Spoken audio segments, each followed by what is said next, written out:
Hello दोस्तों, कैसे हैं आप सब लोग। मैं उम्मीद करती हूँ आप लोग अच्छे से होंगे और आपकी तैयारी भी अच्छी चल रही होगी। तो जैसा कि हम अब 2022 के लिए तैयारी कर रहे हैं नेट के एग्ज़ाम का, तो हमें हमारे सामने एक क्वेश्चन है। ये हमारे यूनिट 10 से संबंधित है, जो हमारी यूनिट 10 है इंक्लूसिव एजुकेशन। तो उसमें क्या होता है, एनसीएफ इज़ वेरी इंपॉर्टेंट। हाँ, एनसीएफ को आप अच्छे से देखिए। एनसीएफ से क्या है, क्वेश्चन बनते हैं और हर साल बनते हैं। तो यहाँ पर लिखा एक छोटा सा क्वेश्चन है, देखिए आप। एनसीएफ 2005 के अनुसार पाठ्यक्रम विकास के प्रमुख मार्गदर्शक सिद्धांतों में शामिल है। एनसीएफ जो 2005 आप खोलेंगे और जब पढ़ेंगे तो उसमें पहला लिखा है, विद्यालय से बाहर के जीवन को शिक्षा से जोड़ना, शिक्षा को जोड़ना। मतलब शिक्षा का जीवन क्या होगा कि वो विद्यालय से निकल के बाहर के जीवन से हम जोड़ेंगे। फिर अधिगम को रटंत विधि से अलग किया जाना सुनिश्चित करना है। पाठ्य पुस्तकों से आगे ले जाकर के पाठ्यक्रम को समृद्ध बनाना। हाँ, दिव्यांगता की चिकित्सा प्रतिमान के साथ इंटरफेसिंग करना।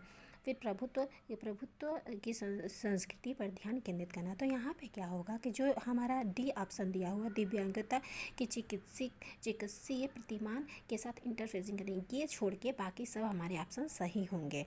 ठीक है, ई को भी छोड़ देंगे क्योंकि प्रभुत्व संस्कृति पर ध्यान केंद्रित करना ये भी नहीं होता। तो हमारा एनसीएफ क्या कहता है कि हमारे जो विद्यालय के बाहर के जीवन से जोड़ेंगे। जैसे मान लीजिए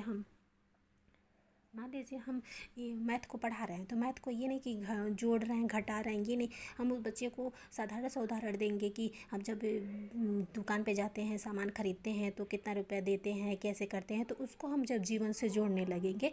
एनसीएफ ने यही कहा कि पहले क्या था कि रट लेते थे हम लोग, लेकिन अब ऐसा नहीं है। अब क्या है, सीखा जाता है उसको अच्छे से रटने की विधि को अलग कर दिया गया।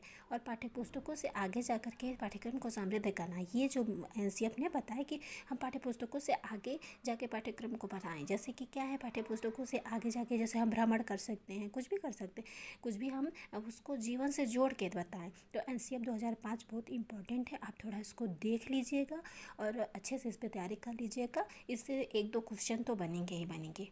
अब तब तक के लिए आप पढ़िए और आगे मैं फिर दूसरी वीडियो लेके आऊँगी। तब तक ओके, बाय।